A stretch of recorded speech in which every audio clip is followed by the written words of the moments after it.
Be sure to check if your product is batch or serial tracked when receipting purchases. In this example, we have a batch tracked item, Australian lemons.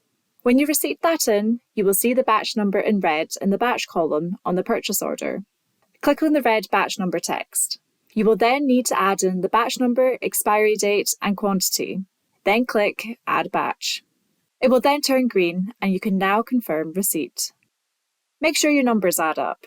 If you have not accounted for all your items, like the 10 in my example, the number will remain in red and you will not be able to confirm the receipt. Let's now look at how to receipt in serial track products. Here we have placed a purchase order for a Bluetooth light bulb.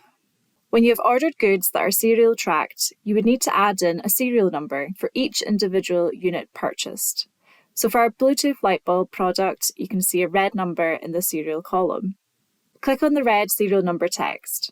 Add in serial numbers for each product, then click Add Serial.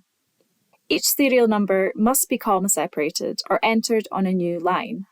If you forget a serial number, it will remain red and you will not be able to proceed.